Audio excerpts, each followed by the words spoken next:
Good morning, good evening. Welcome back to True to Christ Ministries. My name is Keith. As always on this channel, my goal is to be true to Christ in everything that I say, do, and teach. In today's video, we will be going over Matthew chapter 4, verses 18 through 22. We will be going over geographical locations and breaking down the map of the area so we can understand clearly what's going on. We'll look at historical context of why the disciples would have chosen to follow Christ right away. And so before I get too far into it, let's just open up and read the verses. So we're going to have, starting in verse 18, while walking by the Sea of Galilee, he saw two brothers, Simon, who's called Peter, and Andrew, his brother, casting a net into the sea, for they were fishermen. And he said to them, "Follow me, and I will make you fishers of men." Immediately they left their nets and followed him. And going from there, he saw two other brothers, James of Zebedee and John his brother, in the boat with Zebedee their father, mending the nets, and he called them. Immediately they left the boat and their father and followed him. And so that's where we're going to wrap up the reading section. So I'm going to open up this map, and as you can see, so you have the Jordan River coming up through the middle of the Sea of Galilee up at the top, and then you have off to the left of the Sea of Galilee, you have Nazareth, Capernaum, and then the sea. And so if we go back to chapter 3, we see that Jesus was getting baptized by John in the Jordan River. And so you know that he was coming from Nazareth. So if you track from Nazareth to the Jordan, it gives you a kind of straight line, roughly where Jesus would have been baptized. And then if you look from that spot up to Capernaum, leaves this wide open space that is likely where Jesus was tempted in the garden in the beginning of chapter 4.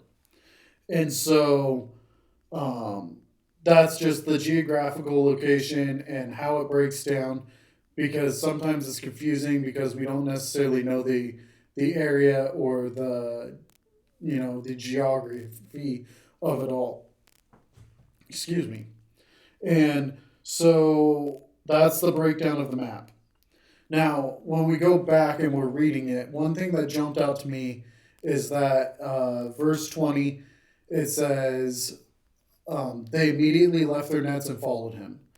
And then verse 22, immediately they left their boat and their father and followed him. This is interesting to me, and it struck me with curiosity, being like, why would they have just dropped their boats and followed this random stranger? So when I started looking into it, at this point, Jesus would have been relatively well known. He was baptized by John the Baptist, who was well known. John the Baptist said, "This guy, I'm unfit to tie his sandals."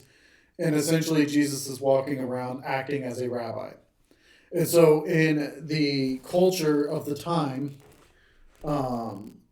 the young men would continue their education, and then they would start a trade, typically what the family did. So with these guys, you could tell their dad was fisherman, so they became fishermen. But at the same time, they would have continued their education, being that this was a port. The Sea of Galilee brings all of these cities together. So you have this vast array of Jewish knowledge coming in. And so this region would have been very well educated and very religious. And so as these young men are growing, they're learning, and they are supposed to choose for themselves a rabbi. And how it would work is, if I saw this man named Dave and he's Rabbi Dave, and I go, I like Rabbi Dave, I think he hits nails on the head, and he's cool, and he's smart, and I really just respect him as a rabbi, I would go to Dave and I would say, "Hey Dave, can I be your apprentice or your disciple?" And then Dave would make the decision of whether or not I was fit to be his disciple and become like him. And so when Jesus came to his disciples and he said, "Follow me, and I will make you a fisher of men," he was saying, "I see potential in you that you would be like me." And so it was a high honor and out of the norm for a rabbi to speak to the disciples before they spoke to him. And so that's why they would drop everything that they had, because they didn't have a rabbi that they were following at that point, obviously. And so they dropped everything and they followed Christ. And that's a symbol of, one, how Romans tells us that God first loved us. While we were in sin, that Christ loved us. It also tells us that when we follow Christ, we are to drop our possessions, because he has said, "I see that you are fit to look like me. You will be like me as I disciple you, as I grow you, as I mature you as a believer." What an honor to be called by Christ. And through the death, burial, and resurrection, we are all called of Christ. We can be called of Christ and through grace receive the filling of the Holy Spirit with salvation, and that we would follow Christ, and that we would begin to be shaped like clay on a wheel into what God has for us. So that's the video I have for today. I just thought it was interesting.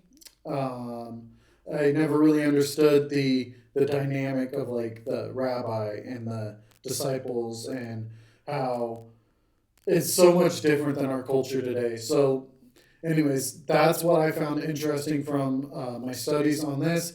Again, this was chapter 4, verse 18 through 22. And if you enjoyed this content, feel free to give it a like, comment, and subscribe. And I will catch you guys in the next video. Have a great day.